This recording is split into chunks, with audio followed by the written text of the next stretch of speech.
अदालती सिस्टम को किस तरह से यरगमाल बनाने के लिए नाकाम कोशिशें जारी हैं। जज खत लिखते हैं और बताते हैं कि हमारे ऊपर इस वक्त कौन मुसल्लत है, कौन हमसे फैसले करवा रहा है और कौन हमसे ये फैसला लिखवा रहा है। जो इस्लामाबाद हाई कोर्ट के चीफ जस्टिस हैं उनको भी इस रेशमा की तलाश है, सुप्रीम कोर्ट भी इस रेशमा की तलाश है। अगर मुनसिफ इतने गैर महफूज हैं तो एक आम आदमी अपने आप को कैसे सिक्योर महसूस कर सकता है। फुल कोर्ट बेंच बनता है, जस्टिस आयशा मलिक और जस्टिस मुनीब अख्तर जैसे दबंग जजेस भी उस बेंच का हिस्सा होंगे। अगर आप मुझे इंसाफ नहीं देते तो इतनी बात याद रखें कि अगर आज मेरे घर में कैमरे लगे हैं तो ये वक्त आपकी अदालतों के ऊपर भी आ सकता है। बिस्मिल्लाहिर्रहमानिर्रहीम, अस्सलाम वालेकुम। मैं हूं गुलफाम चौधरी, आप देख रहे हैं मेरा फेसबुक पेज और यूट्यूब चैनल। पाकिस्तान में होने वाली कुछ आम तरीन डेवलपमेंट आपके सामने रखनी है। फर्स्ट ऑफ ऑल हम बात करेंगे कि पाकिस्तान के अदालती सिस्टम को किस तरह से यरगमाल बनाने के लिए नाकाम कोशिशें जारी हैं। ये वो नाकाम कोशिशें हैं जो पिछले तकरीबन वैसे तो 76 साल से जारी हैं, लेकिन ख़ास तौर पर पिछले 2 सालों में हमने वाज़ तौर पर देखा कि किस तरह से अदालतों के अंदर एक वाज़े केस जिसकी पोजीशन वाज़े है, जिसके दलाइल वाज़े हैं, जिसके दोनों तरफ से दिए जाने वाले दलाइल जो हैं रोज़ रोशन की तरह अय्या हैं, उन दलाइल सुनने के बाद कि ये केस फारिग हो जाएगा, लेकिन उसके बावजूद भी उस केस को मज़ीद बढ़ा चढ़ा कर उसमें एट द एंड सज़ा सुना दी जाती थी। तो ये जो मामला है ये खुलता है इस्लामाबाद हाई कोर्ट के जजेस से, जब वो जज खत लिखते हैं और बताते हैं कि हमारे ऊपर इस वक्त कौन मुसल्लत है, कौन हमसे फैसले करवा रहा है और कौन हमसे ये फैसला लिखवा रहा है। जब उनकी बात सामने आती है तो उसके बाद हम देखते हैं कि वही सेम पैटर्न जो है अपनाया गया कि जजेस को डराओ खरीदो। तो जो डराने का सिलसिला था वो शुरू हुआ और सबसे पहले इस्लामाबाद हाई कोर्ट के अंदर 8 जजेस को एक ख़त मसूल होता है, जो धमकियामेज़ ख़त था जिसके ऊपर कुछ नक्शे बने हुए थे और वो एट द एंड फॉरेंसिक के लिए भेज दिए जाते हैं। आज जब साइफर केस की समाअत हो रही थी तो उसमें जो शहजाद बुखारी साहब हैं, DIG इस्लामाबाद हैं, उनसे पूछा गया कि अब तक क्या अपडेट है। तो उन्होंने बताया कि ये धमकियामेज़ ख़त जो हैं ये सुप्रीम कोर्ट के 4 जजेस को भी मिल चुके हैं। अब सोचने की बात है कि ये कौन ताकतवर बंदा है जो सारे के सारे जजों को बैक वक्त जो ख़त भिजवा रहा है। और रेशमा नाम की खातून है और जो इस्लामाबाद हाई कोर्ट के चीफ जस्टिस हैं उनको भी इस रेशमा की तलाश है, सुप्रीम कोर्ट भी इस रेशमा की तलाश है और साथ ही साथ अब लाहौर हाई कोर्ट के अंदर भी ये ख़त आ गए हैं। लाहौर हाई कोर्ट के अंदर भी 4 जजेस को मुबैना तौर पर धमकी आमेज़ ख़त भेजे गए, जिनमें जस्टिस शुजात अली खान है, जस्टिस आलिया नीलम है, जस्टिस आबिद अजीज़ हैं और जस्टिस शाहिद बिलाल हसन है। इन 4 जजेस को भी धमकियामेज़ ख़त लाहौर हाई कोर्ट के अंदर भेज दिए गए हैं। अब हमें भी सोचना होगा आम पाकिस्तानी को कि हमें जिन्होंने इंसाफ देना है, जिनसे हमारी उम्मीदें होती हैं, जिनसे हमें भरोसा होता है कि हमें इंसाफ देंगे, वो खुद इस तरह से प्रेशराइज किए जा रहे हैं, उनको खुद को धमकी आमेज़ ख़त मिल रहे हैं। तो ऐसी सूरत हाल में वो किस हद तक इंसाफ कर सकते हैं, कब तक इंसाफ का दामन थाम सकते हैं और किस मौके पर वो इन खतूत और मुख्तलिफ कॉल्स के प्रेशर में आकर जो है वो इंसाफ का दामन छोड़ सकते हैं। तो ये सोचने वाली बात है यकीनी तौर पर पूरे पाकिस्तान के लिए और ख़ास तौर पर पूरे जुडिशरी के लिए। पाकिस्तान की अदालतों को भी अब स्टैंड लेना होगा और उनको ये बात समझ जानी चाहिए कि इस वक्त भी अगर वो यकजा होकर उन्होंने अदलिया के ऊपर से जो कब्जा है ये ना छुड़वाया तो यकीनी तौर पर आने वाला वक्त उनके लिए मज़ीद मुश्किलात पैदा करेगा।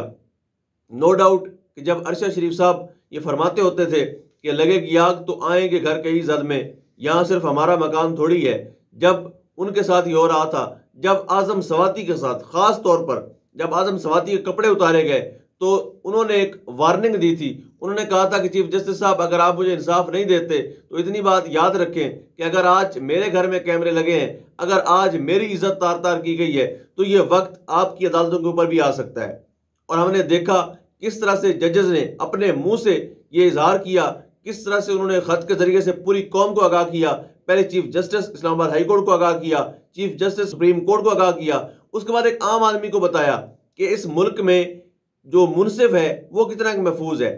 तो अब खुद सोचेंगे अगर मुनसिफ इतने गैर महफूज हैं तो एक आम आदमी अपने आप को कैसे सिक्योर महसूस कर सकता है। उसके बाद जो सुप्रीम कोर्ट के अंदर भी हेयरिंग थी वो जारी रही और 7 रुकनी बेंच जिसमें काजी फायद ईसा हैं, मंसूर अली शाह हैं, जस्टिस जमाल मंदुखेल हैं, जस्टिस याया अफरीदी हैं, जस्टिस अतर मिनल्ला हैं, जस्टिस मुसरत हिलाली साहिबा हैं और नईम अख्तर अफगान हैं। ये 7 रुकनी बेंच है और उन्होंने मजीद चीफ जस्टिस ने कहा कि हम अदलिया की आज़ादी और खुद मुख्तारी पर कंप्रोमाइज़ नहीं करेंगे, हम फुल कोर्ट बेंच भी बनाएंगे।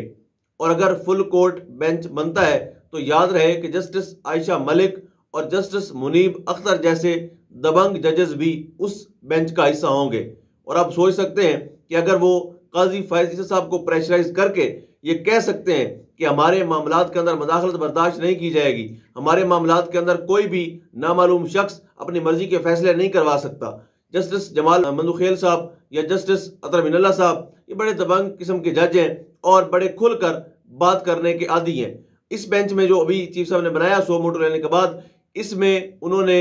जस्टिस मुनीब अख्तर और जस्टिस आयशा मलिक को शामिल नहीं किया। लेकिन अगर फुल कोर्ट बेंच बनता है तो उसमें यकीनी तौर पर वो भी मौजूद होंगे, जो कि एक अच्छी खबर होगी। और जब उन जैसे दबंग जजेस बैठकर सुनेंगे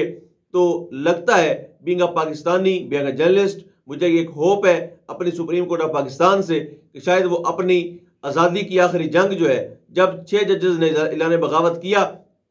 और वाज़ेह तौर पर बताया कि कौन हमसे फैसले करवाता है, ऐसी सिचुएशन के अंदर अपनी आज़ादी की जंग हमारी अदालतें लड़ेंगी। और ना सिर्फ लड़ेंगी बल्कि जिस तरह से वकला उनके शाना में खड़े हैं और साथ ही साथ पूरी कौम जिस तरह स्टैंड ले चुकी है इस वक्त और उस वक्त में फ़र्क ये है कि वो वक्त था जब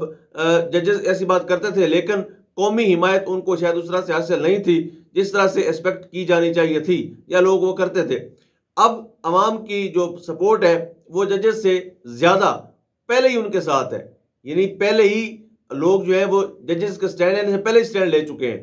जजेस के 100 मोटो लेने से पहले ही 100 मोटो ले चुके हैं। यानी आज जब एक प्रेस कॉन्फ्रेंस कर रहे थे हमारे साहब, उन्होंने कहा कि लाहौर हाई कोर्ट ने IG पंजाब से जवाब तलब किया कि बताया जाए कि हमारे पर कितने मुकदमात हैं। अब उनको 23 मुकदमात बताए गए जबकि रियलिटी में 53 या 51 तकरीबन 51 मुकदमात जो हैं उनके ऊपर थे। 51 मुकदमात होने के बावजूद IG पंजाब ने लाहौर हाई कोर्ट से झूठ बोला और उन्होंने कहा कि जी इनके ऊपर सिर्फ 23 मुकदमात हैं।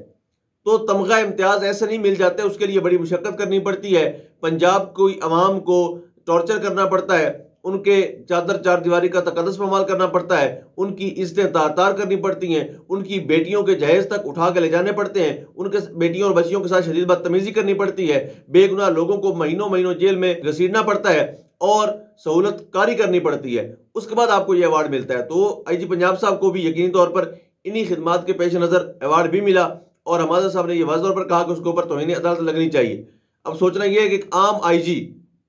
एक आम ऑफिसर अगर अदालतों के अहकामात को इस तरह से पाँव में रोंद रहा है तो जो बड़े हैं,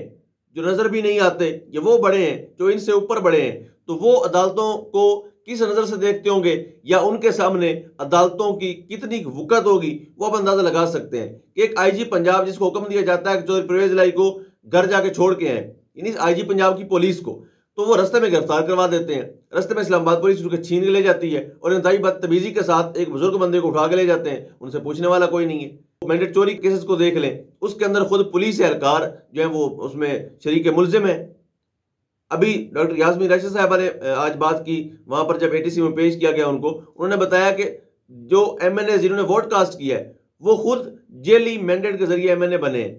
तो जो खुद जेली मैंडेट के जरिए MNA बना है उसके वोट की क्या अहमियत होगी। आखिर में बात कर लेते हैं मरियम नवाज साहबा के हवाले से। मेयर शराफत ने दरख्वास्त दायर की है और उन्होंने ये कहा है लाहौर हाई कोर्ट को कि जो बाकी हर हल्के के फॉर्म अपलोड कर दिए गए हैं, लेकिन मरियम नवाज साहिबा जो इस सिस्टम की लाडली हैं उनके हल्के के अब तक फॉर्म 45, 47 अपलोड नहीं किए गए और तस्दीक शुदा फॉर्म 45 मेयर शराफत के पास मौजूद है, जिसके मुताबिक मरियम नवाज साहिबा हार चुकी हैं। लेकिन उनको न सिर्फ जितवाया गया बल्कि वजीर आला तक भी बनवा दिया गया। अब देखते हैं कि लाहौर हाई कोर्ट में आज़ादाना फैसला करते हुए किस हद तक मेयर शराफत को इंसाफ लेके देने में कामयाब हो पाता है या दोबारा से इस केस को भी उन्हीं फाइलों की नजर कर दिया जाता है जो साल साल से पेंडिंग पड़ी हैं। अल्लाह पाक वतन अजीज का हामी और नासिर हो। पाकिस्तान जिंदाबाद।